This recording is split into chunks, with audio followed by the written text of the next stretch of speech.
Juízes, capítulo 2. Vamos ler a partir do versículo 6.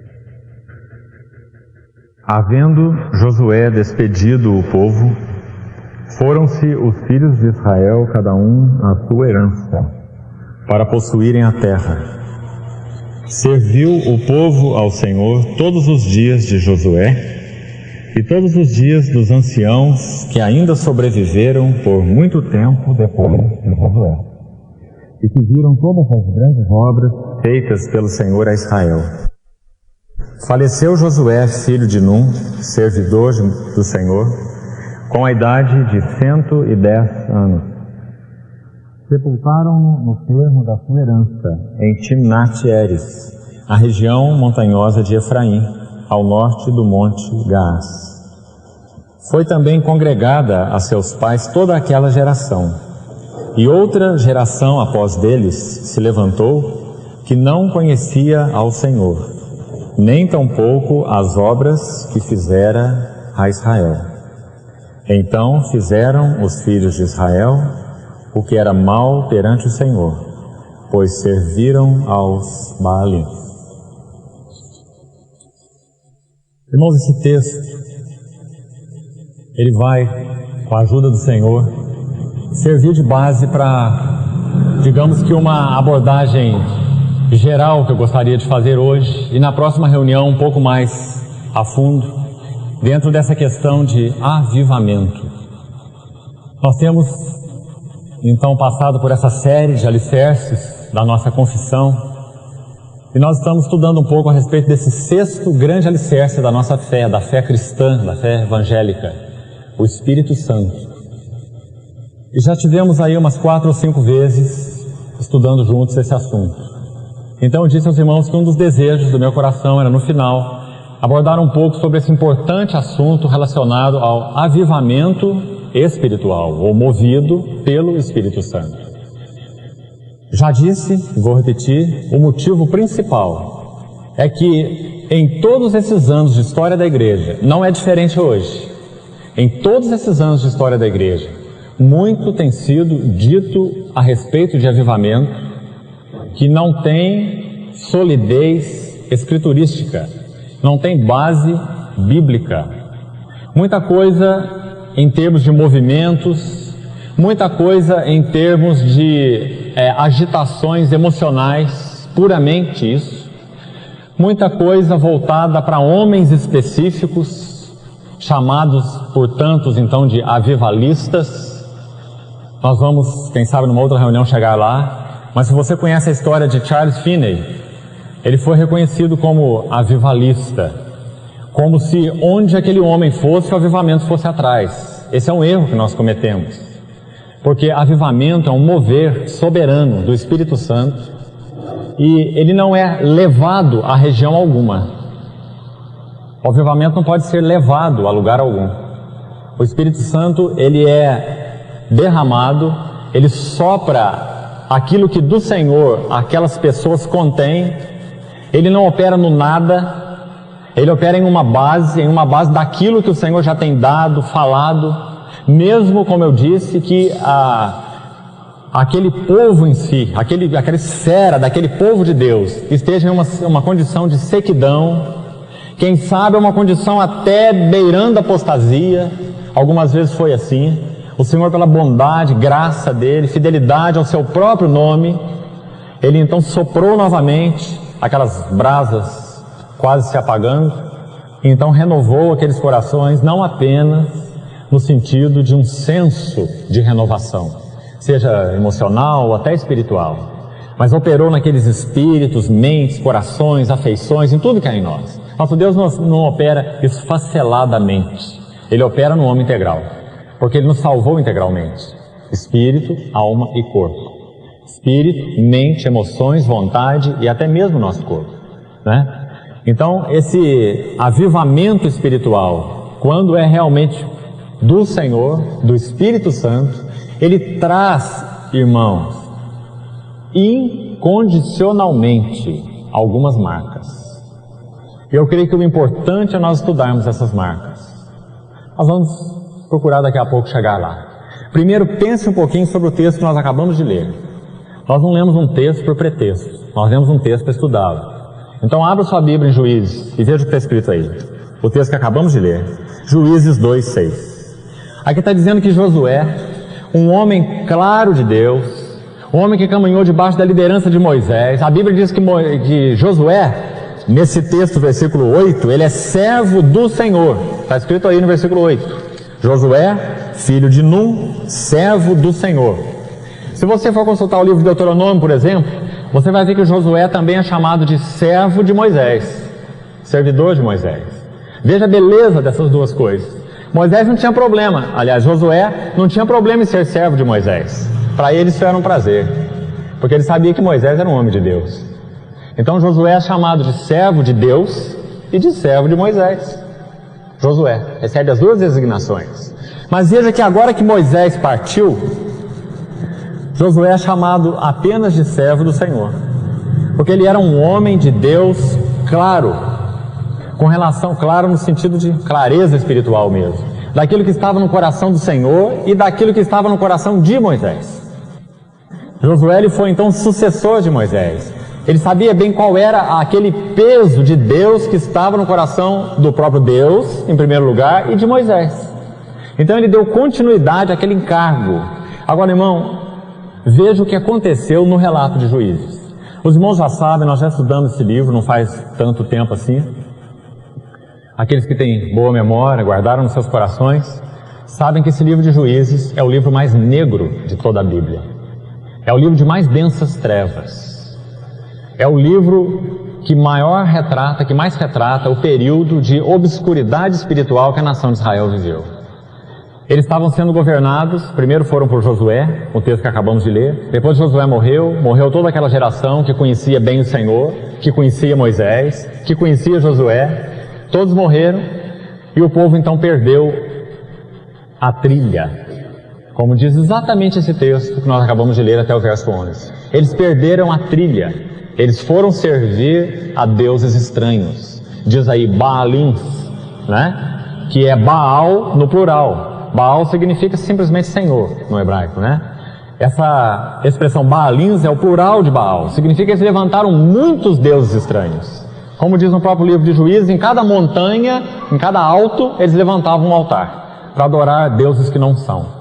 Uma idolatria tremenda em Israel. Então esse livro de Juízes retrata quão densas trevas havia durante esse período. Irmãos, ele passa a ser então imensamente precioso para nós, igreja, hoje. Por quê? Porque a nossa situação hoje não é diferente. Irmãos, se o mover do Senhor tem sido sim gracioso, misericordioso, porque Ele, repetindo, é fiel ao nome dEle. E o nome dEle é fiel. Então Ele opera baseado na fidelidade ao seu nome. Ele levantou pela sua graça um testemunho nessa terra. E Ele disse que as portas do inferno não prevaleceriam contra a sua igreja. Então, pela fidelidade ao seu próprio nome, Ele sempre manteve o seu testemunho, até durante essa era dos juízes.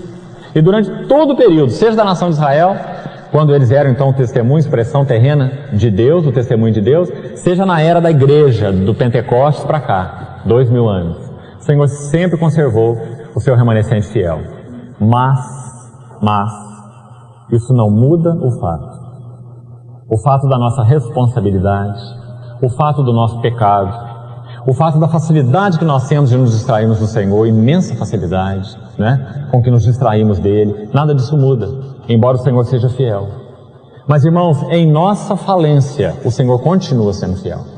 Ele continua resgatando o seu testemunho, como aconteceu aqui em Juízes, você se lembra? 12 vezes, pelo menos. 12 vezes. O livro de Juízes, ele é um embolado de apostasia, escravidão, como consequência da apostasia. Eles abandonaram a Deus e caíram em escravidão. Escravidão a esses deuses estranhos, que não são deuses. Na verdade, isso é uma escravidão diabólica, porque não há deuses, só há um Deus, único e verdadeiro. Então, adorar deuses é adorar demônios, porque não há deuses, só há um único Deus. Paulo ensina isso em Coríntios, lembra? Quando ele fala, olha, quando vocês participam, escrevendo aos Coríntios, dos altares a esses deuses, o Apolo lá em Corinto, a Diana lá dos Efésios, lembra? Aqueles templos pagãos. Paulo fala assim, olha, quando vocês comem daquelas mesas naqueles templos, se vocês fizerem isso, vocês não estão adorando ídolos, simplesmente. vocês estão participando da mesa dos demônios. Paulo é muito claro, lá em Coríntios capítulo 6, né? Porque não há deuses, só há um único e verdadeiro Deus. Então qualquer idolatria é demoníaca, porque aquelas coisas são colocadas em lugar de deuses, né? Irmão, é o que está acontecendo aqui no livro de Juízes. Serviram, olha lá no versículo 11, serviram aos, está vendo o plural? Baalins, Deus para todo gosto. Deus da paz, Deus da guerra, Deus da chuva, Deus da boa colheita e etc. Né? Deus do amor, Baalins. Isso foi uma verdade desde o Império Babilônico, lá em Ur dos Caldeus, desde aquela época. Não mudou nada em cada império que se sucedeu. No Império Grego era a mesma coisa, os deuses gregos. No Império Romano a mesma coisa, os deuses romanos. Não é? A mesma idolatria, só mudando de roupa. Então, durante o tempo de Josué, muito tempo antes, então, os irmãos observam a mesma realidade. Mas tudo que eu estou colocando aqui é só um pano de fundo, para mostrar para os irmãos o foco, o encargo do meu coração, que na verdade é o versículo... Veja o versículo 7. Serviu o povo ao Senhor todos os dias de Josué, e todos os dias dos anciãos que ainda sobreviveram por muito tempo depois de Josué, e que viram todas as grandes obras feitas pelo Senhor a Israel. Depois faleceu Josué, servo do Senhor. Depois do verso 9, sepultaram-no. Depois do verso 10, foi também congregada a seus pais toda aquela geração. Agora preste atenção. E outra geração após deles se levantou, que não conhecia ao Senhor, em primeiro lugar, nem tampouco as obras que ele, o Senhor, fizera a Israel. Então, verso 11, então é consequência do 10, então fizeram os filhos de Israel que era mal perante o Senhor. Por que eles fizeram? Porque eles não conheceram o Senhor e nem conheceram as obras do Senhor. Irmãos, esse é um excelente texto para mostrar um pouquinho, quem sabe, da nossa arrogância espiritual muitas vezes, de jogar pela janela, muitas vezes, 2000 anos de história da igreja, na qual o Senhor falou por muitos homens, de muitas maneiras. 2000 anos nos quais o seu Espírito foi derramado muitas e muitas vezes, produzindo um genuíno avivamento espiritual com genuínas marcas, que nós vamos chegar lá daqui a pouco. Quais seriam essas marcas? Irmão, quanta arrogância! Hoje você vê vender como água, como se diz, livros que tratam desse assunto avivamento espiritual e que são completamente espúrios, porque não trazem as verdadeiras marcas. Lembro que aí, um bom tempo atrás, citei para os irmãos, e vou repetir. Irmãos, tem se vendido muito no nosso país um livro da editora Vida, quero citar até a editora, e o livro se chama Encontro com Anjos. Encontro com Anjos. E no subtítulo, no rodapé da capa desse livro, está escrito assim: relatos de experiências de pessoas, é claro, então, encontrando anjos, para conduzir você a uma mais íntima comunhão com o Pai Celestial. Veja o engano. A Bíblia nunca diz, na Nova Aliança, no Novo Testamento, que anjos são mediadores da nossa comunhão com Deus. A Bíblia diz que o único mediador da nossa comunhão com Deus é, claro, em primeiro lugar, o Senhor Jesus, Ele é o Verbo encarnado, e por meio de Jesus, o Espírito Santo. Eu vos enviarei o Consolador, o Espírito Santo. Ele vos guiará a toda a verdade, Ele me glorificará, Ele falará de mim. Deixo-vos a minha paz vos dou. Todo o ensino sobre o Consolador na Nova Aliança mostra que Ele é o único mediador da nossa comunhão com Deus o Pai e com Deus o Filho. É Deus o Espírito Santo. Deus que é Deus, como as duas outras pessoas da Trindade, né? É o único mediador de comunhão. O apóstolo Paulo escrevendo aos Coríntios, no final da Epístola aos Coríntios, segundo aos Coríntios, ele diz assim: o amor de Deus, a graça do Senhor Jesus Cristo e a comunhão de quem? Do Espírito Santo sejam com todos vós. Não diz a comunhão dos anjos, mas a comunhão do Espírito Santo. Então, irmão, que coisa importante nós vermos quais são as genuínas marcas de um avivamento espiritual. Porque você sabe que coisas que têm sido chamadas de avivamento têm tido essas marcas? As pessoas se reúnem para ver anjos. Se você disser, olha, uma pessoa se levantar no meio da congregação e dizer, olha, eu estou tendo uma visão, uma bola de fogo daqui, 4 anjos, um em cada canto aqui do salão, todo mundo adora. Porque tem 4 anjos no canto do salão. E o salão está protegido pelos anjos. Mas se uma pessoa levanta e diz assim, olha, o Senhor Jesus está no meio de nós, Ele é Deus, por meio do seu Espírito. Parece que isso não faz muita diferença, né? Agora, que cristianismo é esse que dá mais valor a anjo do que ao Senhor Jesus? Ou ao próprio Espírito Santo? Então, irmãos, que necessidade nós temos de não usar de arrogância espiritual e jogar 2000 anos de história da igreja pela janela e achar que nós somos os iluminados da nossa geração e que somos capazes de discernir muito bem qual é o caminho e que os santos do passado eram retrógrados. Nós é que sabemos o que a Escritura quer dizer. Muitos e muitos irmãos têm se perdido nesse caminho. É exatamente o que o texto de Juízes está dizendo, que aconteceu na época de Josué, quando a visão da graça não era uma realidade, eles viveram antes de Cristo. Quando a visão do Senhor Jesus não era uma verdade, viveram antes de Cristo. Quando a visão da cruz não era um fato, a cruz não tinha acontecido. Quanto o valor do sangue precioso de Cristo, que nos purifica de todo pecado, também não era conhecido, porque viveram antes. Então eles tiveram uma revelação tão parcial. O livro de Hebreus não diz isso? Como começa o livro de Hebreus? Primeiros versículos. Havendo Deus outrora falado muitas vezes e de muitas maneiras aos pais pelos profetas. Isso é o tempo aí, olha, de Juízes, de Josué. Ele falou de muitas maneiras. Nesses últimos dias nos falou pelo anjo, profeta, filha. Nos falou pelo Filho, Senhor Jesus, a quem constituiu o herdeiro de todas as coisas, pelo qual o Filho fez o universo. Ele, o Filho, é o resplendor da glória, não sobra nada para ninguém. Ele, o Filho, é a expressão, caráter da hipóstase do Pai, expressão exata do seu ser. Ele, o Filho, sustenta todas as coisas pela palavra do seu poder. Ele, o Filho, tendo feito a purificação dos pecados, assentou-se à destra da majestade nas alturas. Esses são os 3 primeiros versículos de Hebreus.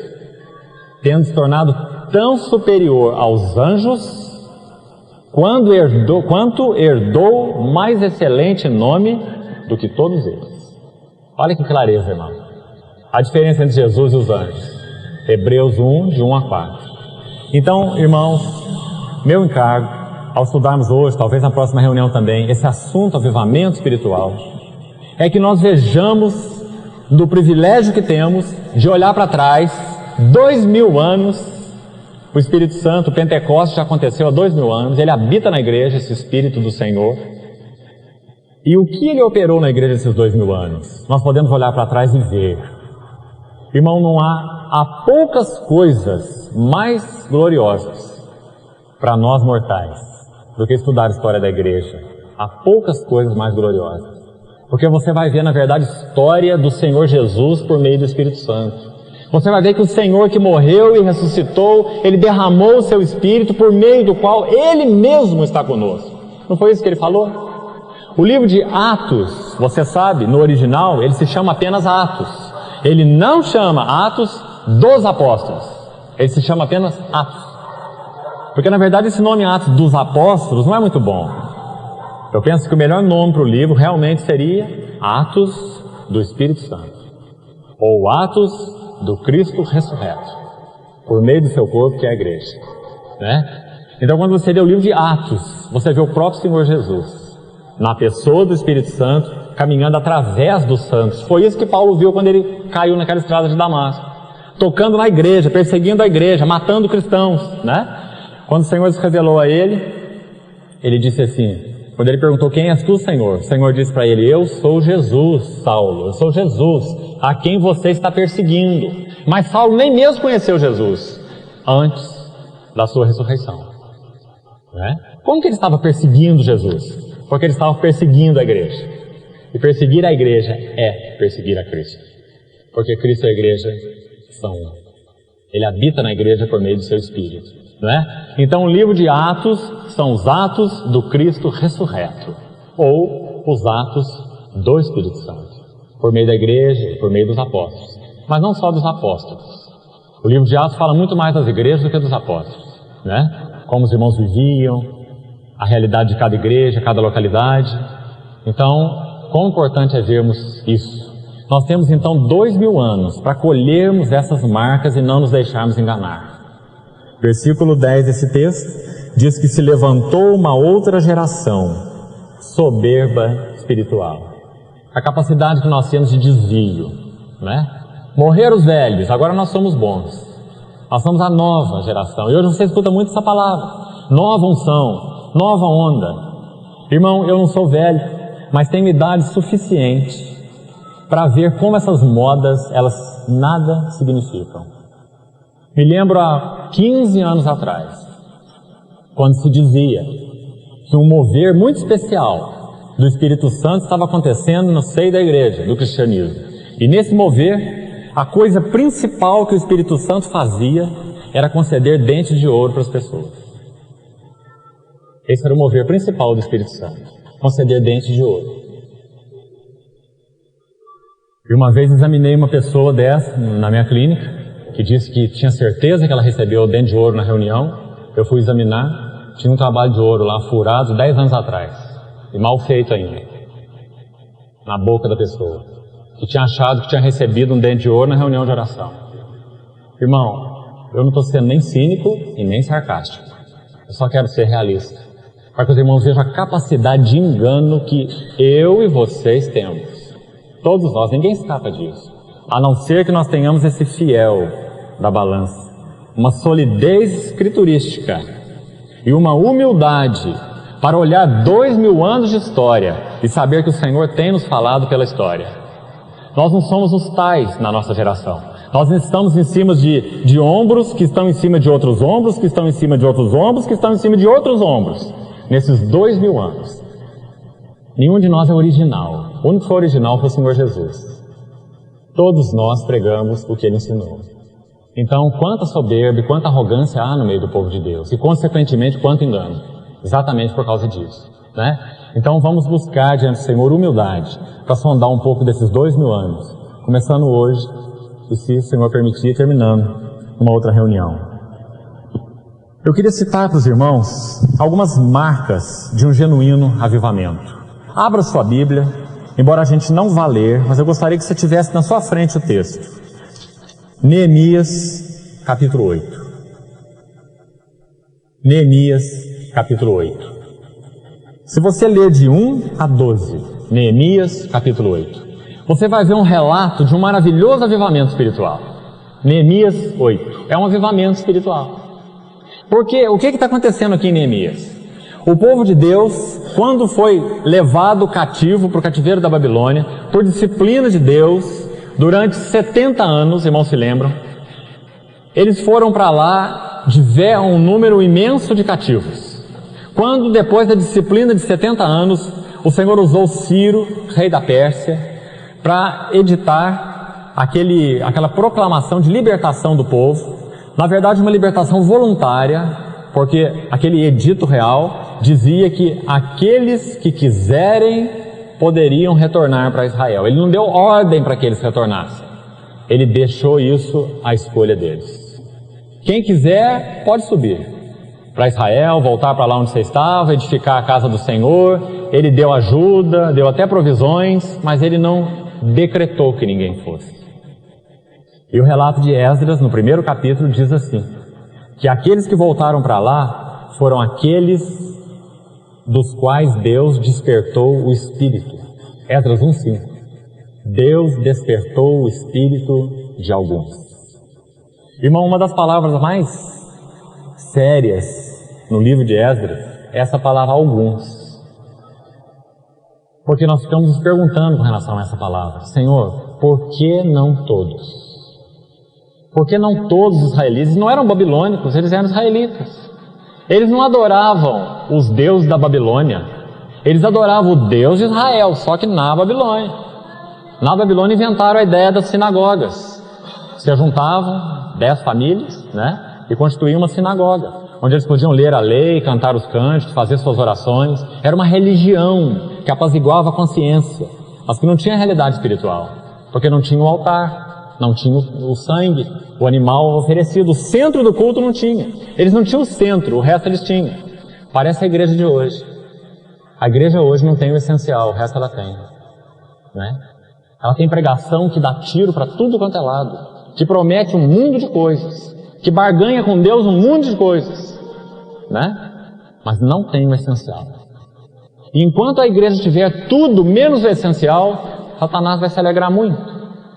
Mas a hora que a igreja começar a se voltar para o que é essencial, para o alicerce, a hora que a igreja estiver se reunindo com a motivação que é Cristo e só Cristo, não é Cristo e mais saúde, Cristo e mais paz, Cristo e mais prosperidade, é só Cristo. Quando a igreja estiver se reunindo com esse foco, se prepare, porque Satanás vai ranger os dentes contra ela, porque nós estamos tocando no que é essencial. O irmão sabe que mesmo aqui na nossa pequena história, nós temos aqui em torno de 300 irmãos que se reúnem aqui. Eu não sei como você vê, mas para mim, irmãos, é tão claro como Satanás tem rangido os dentes contra a igreja. De forma sutil, por aqui ou por ali, para que de alguma maneira a vida da igreja seja confundida. De alguma maneira os santos possam ser desfocados do próprio Cristo. Que necessidade nós temos de permanecermos no foco, no centro, né? Nos reunindo apenas por amor a Ele, tendo apenas Ele como foco, servindo uns aos outros por causa dEle, pastoreando-nos uns aos outros por causa dEle, aprendendo a viver a vida unida com tudo que ela significa por causa dEle, perdoando sendo perdoado, servindo e obviamente sendo servido, né? Mas o único motivo, o próprio Senhor. O motivo não é nem a igreja, nem os irmãos, mas unicamente o Senhor. Então, quando nós avaliamos, mesmo que panoramicamente, esses 2000 anos de história, nós podemos primeiro ter um fio de meada, para nós podermos orar. O que nós queremos? O que está no nosso coração? O que nós queremos? O que nós estamos fazendo aqui quarta domingo, praticando religião? Né? Apaziguando a consciência? Nós não precisamos disso, porque nós já fomos salvos. Se nosso problema é esse, então não precisamos nem reunir mais, porque salvos nós já fomos. Por que nós estamos reunindo? Vez após vez, não é? Então, quando nós olhamos esses 2000 anos de história, nós podemos colher algumas sementes. O que nós queremos? O que nós queremos juntos? Nós queremos que Cristo seja formado em nós. Nós queremos que a salvação do Senhor ela encharque as nossas almas. Não seja só uma salvação que nos livrou do inferno, como se salvação fosse um seguro contra incêndio, né? Mas para que a salvação do Senhor encha nossas almas, ganhe nossa mente, afeições, coração, vontade, e nós possamos viver vidas cheias do Senhor. Cristo, meus filhos, por quem sofro dores de parto. Paulo falou aos Gálatas. Até ser Cristo, o quê? Formado em vós. Cristo em nossa mente, Cristo em nosso coração, Cristo em nossas afeições. Nós trabalhamos por causa dEle, nós reunimos por causa dEle. Nós vivemos a vida de família por causa dele. A família não tem sentido nela mesma. O casamento não tem sentido nele mesmo, não é? Nós vivemos vida conjugal por causa dele, e nele, e para ele. Nós criamos filhos por causa dele, e por ele, e para ele. Nós não criamos filhos para nós e nem para o mundo, não é? Então, irmãos, se essa é a nossa motivação, o Senhor prossegue em nós. Mas se essa não é a nossa motivação, o mover do Senhor é paralisado. De alguma maneira nós temos que dar uma resposta com relação a isso, né? Então no texto que você tem na sua frente agora, Neemias 8, você vê que quando esse povo, abrir um parênteses aqui, vou fechar então e voltar. Quando esse povo que ficou 70 anos no cativeiro, como eu estava dizendo, quando eles voltaram para Israel, porque o Senhor despertou o espírito de alguns, não é porque eles eram bem intencionados em fazer isso não, a grande maioria do povo não voltou, não é? Voltou só um remanescente, um pequeno remanescente. De milhares voltaram alguns. Por quê? Porque eles obtiveram prosperidade na Babilônia. O povo de Israel na Babilônia, ele cresceu, eles tinham liberdade religiosa, isso para eles era muito importante. E Satanás sabe disso. Então Satanás permitiu, usando aqueles governadores, né? permitiu que aquele povo de Deus tivesse liberdade religiosa na Babilônia. Irmão, pense sobre isso. Satanás ama a religião, ele gosta demais de religião, porque a religião mata, escraviza, deturpa, inverte tudo. Satanás é amigo da religião. Ele fez com que aquele povo na Babilônia pudesse ter toda a religião que eles quisessem. Leia a sua escritura, a Torá, canta os seus hinos, faça as suas orações do jeito que vocês quiserem. Vocês não precisam adorar os nossos deuses babilônicos, não. Pode adorar o Deus de vocês, não tem problema. Eles tinham tudo, mas não tinham nada, porque eles não tinham altar. E o altar no Velho Testamento significa a cruz no Novo Testamento. Eles não tinham, falando agora na linguagem do Novo Testamento, eles não tinham uma visão da cruz, eles não tinham uma visão da redenção. Eles não podiam levar animais e oferecer o sangue. Não tinham visão da propiciação, que é o alicerce da nossa relação com Deus. Então os irmãos vejam que eles apaziguavam a sua consciência. Irmão, não tem sido diferente hoje. Hoje você liga a televisão, se é que você faz isso, eu já não faço isso há muito tempo. Você não tem quase nada bom para ouvir, não é? Mas hoje você liga a televisão e escuta alguém pregando, na grande maioria. E você vai ver que não tem cruz, não tem sangue, não se fala de pecado, pecado é uma palavra proibida porque ofende o ouvinte. Não se fala de sangue, de redenção, de culpa muito menos, ninguém tem culpa. Tem desvio de conduta, mas culpa não. Não é? Irmão, isso não é evangelho. Isso é uma pregação espúria, falsa. Isso leva o homem a tentar ser ajudado, se ajudar e ser ajudado, mas não ser salvo.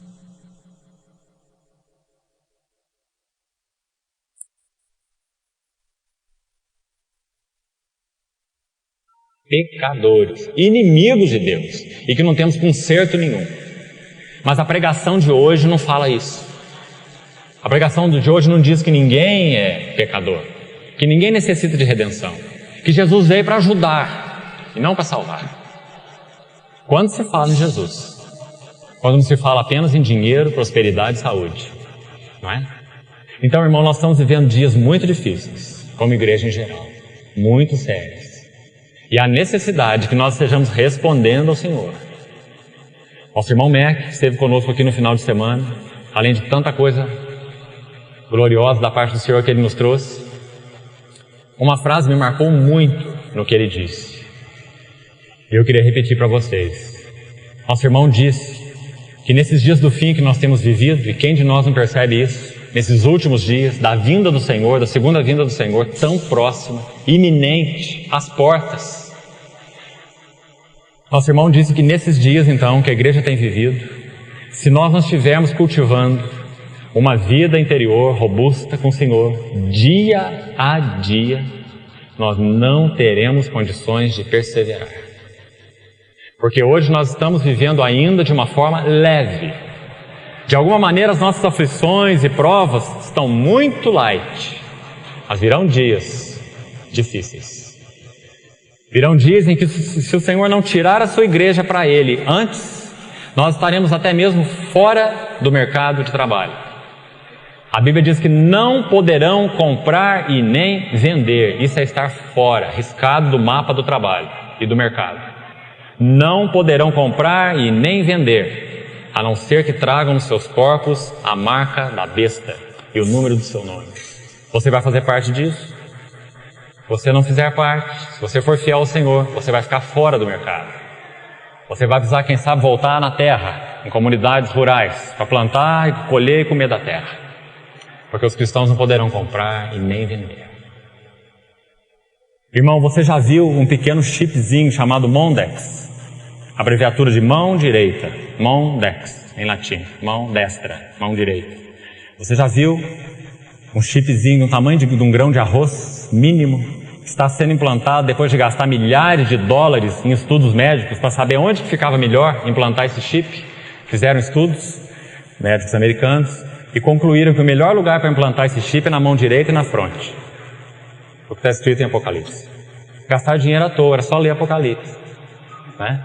Gastaram milhares e milhares de dólares para concluir que o melhor lugar desse chip é na mão direita ou na fronte. Esse chip contém todas as informações sobre você, seu CPF, seus cadastros, e você vai fazer movimentação bancária com ele. A leitora óptica vai passar na tua mão ou na tua testa.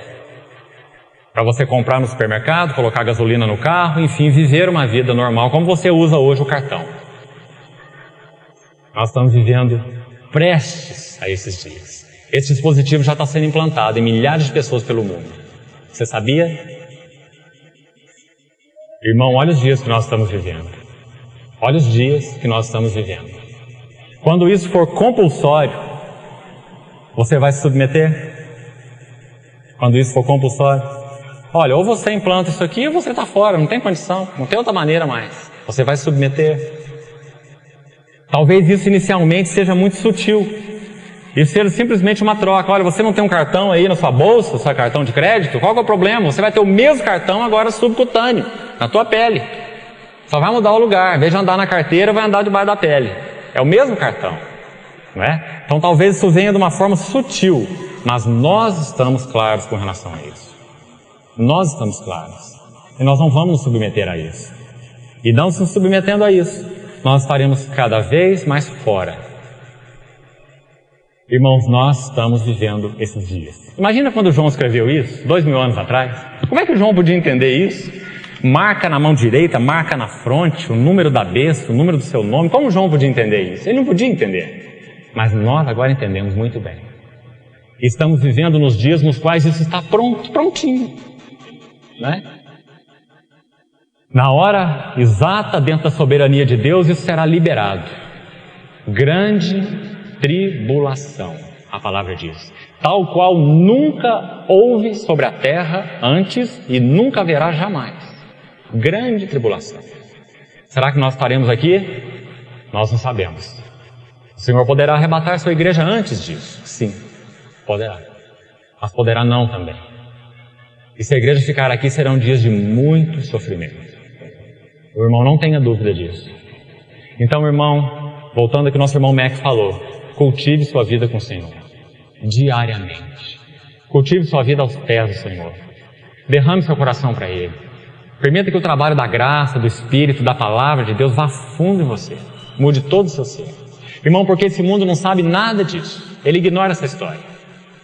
Ele está até mesmo enredado dentro dela, mas nós sabemos, porque a Palavra de Deus nos revelou. Nós somos um povo muito privilegiado, né? Mas além do privilégio, nós temos uma responsabilidade. Desenvolver nossa vida com o Senhor, andando no Espírito, vivendo pelo Espírito, amando a Cristo, conhecendo a Palavra, afinados com Ele, para que nós possamos ser preservados pela graça do Senhor, não é? Então, como o nosso irmão disse, não será suficiente você praticar uma religião de quarta-feira e domingo. Ou você cultiva uma vida com o Senhor, ou você não poderá permanecer diante dos dias que virão. Esse texto de Neemias, capítulo 8, mostra então esse retorno. E a primeira marca que eu queria considerar, vamos começar hoje então. Primeira marca de um operar genuíno do Espírito Santo.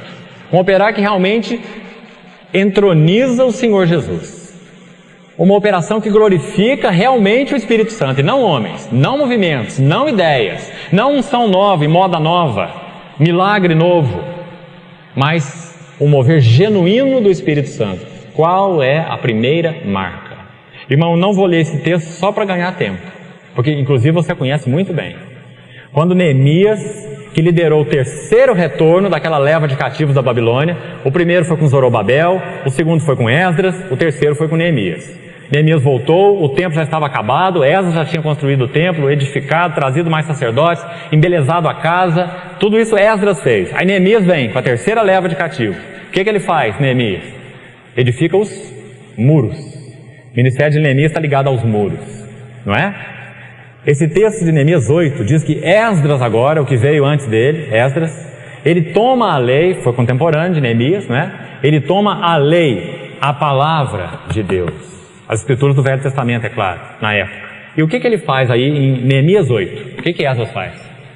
Simplesmente lê a lei diante do povo. Irmão, você já pensou nisso? Aquilo era assim, fisicamente falando, tão cansativo, que eles fizeram turnos para poder aguentar. Porque foi desde a alva, talvez 6 horas da manhã, até meio-dia. 6 horas, sem parar. Eles iam ali se revezando em turnos. Eles subiam no púlpito, uma turma, e liam, depois outra, e liam. Se você ler o relato, você vai ver. Liam a lei, liam a lei, liam a lei diante do povo, liam a palavra. Irmão, aquilo era como um jorrar do trono.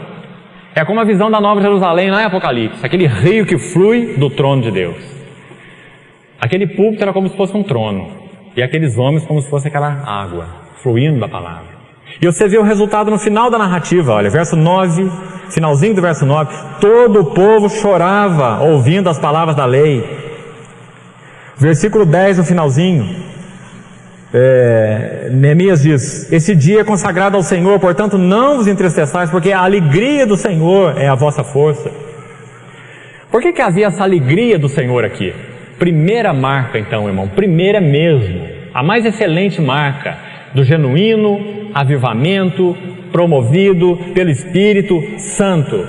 Primeira marca, retorno às Escrituras. É o que você vê acontecer aí, em Neemias capítulo 8. Retorno às Escrituras. O povo tinha ficado lá 70 anos no cativeiro. Eles tinham as Escrituras? Tinham. Mas eles estavam lendo as Escrituras na Babilônia. Uma coisa é ler as Escrituras na Babilônia. Outra coisa é ler as Escrituras em Israel. Porque Israel fala do lugar do testemunho de Deus. Israel fala da base adequada. Da base adequada. Trazendo para a linguagem do Novo Testamento, significa irmãos que se reúnem na base da igreja do Novo Testamento. Não é em sistemas, não é em modos, mas é no padrão neotestamentário da igreja. Na base neotestamentária da igreja. Na base do ministério do corpo, da liderança plural e etc, etc. Na base da simplicidade e pureza de Cristo, na base do serviço mútuo, essa é a base da igreja. Então, irmãos, uma coisa é ler a lei na Babilônia, outra coisa é ler a lei em Israel. E quando a lei foi lida em Israel, na base adequada, olha o resultado em Neemias 8. Era como um fluir do trono de Deus. Irmão, será? Fica a pergunta para você responder para você mesmo. Será que a palavra de Deus tem sido genuinamente recuperada no meio do cristianismo hoje? Será? Mas essa é a primeira marca do genuíno avivamento. A genuína palavra, a verdade de Deus. Há um livro muito bom sobre um avivamento muito posterior a esse aqui, chamado Movimento Puritano, logo depois da Reforma, em torno de 100 anos depois da Reforma. É um livro de Richard Baxter, que foi um dos puritanos de mais nome. O livro se chama O Pastor Aprovado. A capa desse livro é muito sugestiva, pelos irmãos que fizeram assim, pela mesma versão em português. A capa desse livro é um púlpito com a Bíblia aberta. Um púlpito com a Bíblia aberta, não fechada. Porque o maior legado do movimento puritano, depois da Reforma, para nós hoje, igreja, foi exatamente a Bíblia aberta. Quando o Senhor renovou a igreja durante a Reforma, no século XVI, irmãos, bastou 80 anos para que a condição de degradação aparecesse de novo. 80 anos depois da Reforma já havia sequidão, já havia degradação. Então o Senhor, pela sua fidelidade, pela sua graça, Ele soprou de novo o chamado avivamento puritano, o movimento puritano. E o Senhor trouxe de novo frescor para a palavra dEle, frescor para os corações. Levantou de novo homens com clareza de visão para que pudessem pregar. Um deles foi Richard Baxter. E você vê de novo a marca. Por que esse livro tem essa capa? Porque esse foi o principal legado do movimento puritano. Uma Bíblia aberta ao povo. Que necessidade nós temos disso, né? Todo mover do Espírito Santo tem essa primeira marca. Um retorno às Escrituras. Um retorno ávido. Os irmãos querem se reunir para ouvir a palavra. Eles querem falar a palavra e ouvir a palavra. Eles pastoreiam uns aos outros com a palavra. Eles se exortam com a palavra. Lembra o livro de Hebreus falando? Exortai-vos uns aos outros. Não é pastor a ovelhas, não. Todos nós somos ovelhas. Pastor é um só, não é? Todos nós temos responsabilidade de nos cuidar, de nos pastorear. Mais ainda os que são pastores. Mas de modo geral, todos nós temos esse encargo. Hebreus diz assim: exortai-vos uns aos outros, todos os dias, mutuamente, durante o tempo que se chama hoje, para que nenhum de vós seja endurecido pelo engano do pecado. Como é que nós vamos exortar? O que você vai usar para exortar o seu irmão? Hein? Boa vontade? Não basta. Palavras bem elaboradas? Não basta. Conselhos pré-fabricados também não basta. Você só pode exortar o seu irmão com a palavra. E com o discernimento que naquele momento o Espírito do Senhor te der através da palavra. Usando a palavra, aplicando a palavra, abrindo a palavra, lendo a palavra com o seu irmão, aplicando a palavra à necessidade dele. Isso é pastorear com sabedoria, não é? Então, irmão, isso é o que aconteceu aí em Neemias. Só para você ver um relato na própria Bíblia, um retorno às Escrituras. Uma segunda marca que eu queria colocar para os irmãos, igualmente importante. Uma visão clara da pessoa e obra de Cristo. Tremendamente importante. Irmão, que tipo de avivamento espiritual nós podemos ter se o nosso Senhor Jesus não está sendo melhor visto, mais amado, a sua pessoa gloriosa vista com mais clareza, mais profundidade, a sua obra consumada no Calvário vista com mais profundidade? Lembra que o Paulo escreveu aos Efésios? Ele disse que essa pessoa de Cristo e essa obra de Cristo são tão tremendas e tão inesgotáveis no seu conteúdo e no seu escopo, que quando ele ora lá em Efésios 3, ele diz assim: olha, nós precisamos de todos os santos, juntos com todos os santos, lembra daquela oração? Junto com todos os santos nós vamos compreender o quê? A largura e o comprimento, a altura e a profundidade do amor de Cristo. Conhecer o amor de Cristo, que excede todo entendimento, para que sejais tomados de toda a plenitude de Deus. Então essa é a segunda marca. Irmão, onde o Senhor Jesus não está sendo bem visto, mais amado, onde Ele não está sendo adorado pelo que Ele é e pelo que Ele fez, onde qualquer outra coisa está sendo buscada, seja bênção, seja anjo, seja o que for, isso não é avivamento espiritual. Porque avivamento espiritual tem um foco só, é Cristo, sua pessoa e a sua obra. As riquezas insondáveis de Cristo. Exatamente porque são insondáveis, o Espírito Santo está aqui para nos ensinar. De tão inesgotável que é esse Cristo. Não vai ter monotonia da Nova Jerusalém, porque Cristo é inesgotável. E nós estaremos vendo Ele mais. Vai ter progresso, vai ter crescimento, vai ter desenvolvimento na Nova Jerusalém. Você sabia? Você não vai ficar de braços cruzados, junto com o coro de anjos. Não. Você vai estar vendo Cristo e amando mais, e adorando mais, e servindo mais a Ele e aos irmãos. É o que Apocalipse diz. Seus servos o servirão, contemplarão sua face, e nas suas frontes estará escrito o nome dEle. Naqueles da grande tribulação sobre a terra, que não conheceram o Senhor, nas suas frontes está o número da besta. Olha o contraste.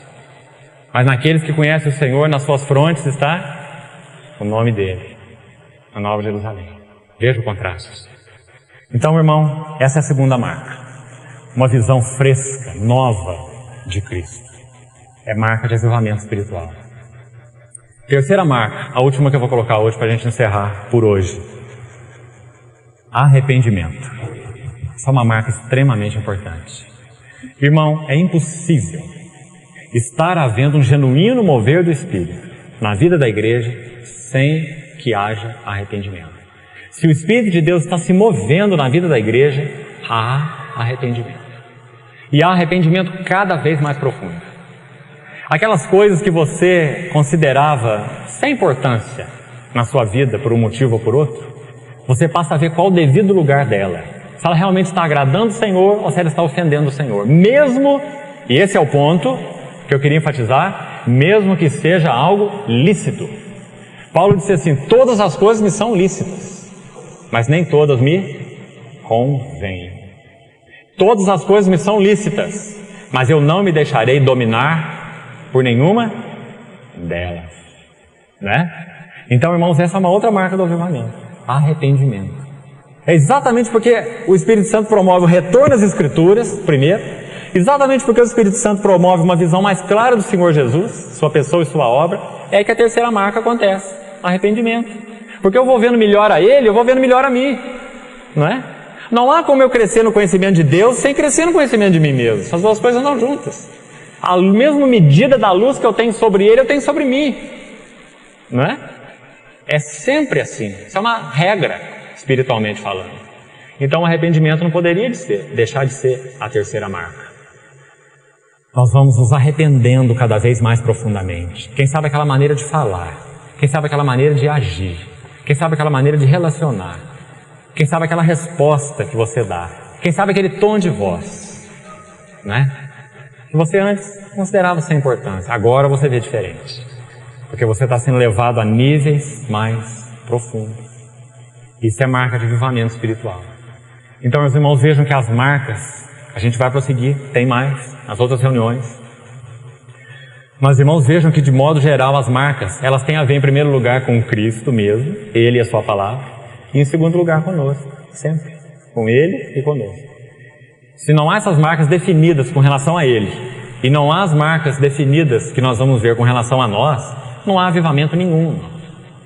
Há só um sistema diferente, uma moda nova, um pregador novo, né? Uma unção, entre aspas, como se chama tanto por aí, nova. Uma hora é o dente de ouro, outra hora é não sei o que mais. E as modas vêm e as modas vão, né? Não há nada novo debaixo do sol. Mas o Senhor nos ajude, então, irmão, a conservarmos essa nota no nosso coração. A necessidade que nós temos de permanecermos centrados, de permanecermos fiéis pela Sua fidelidade.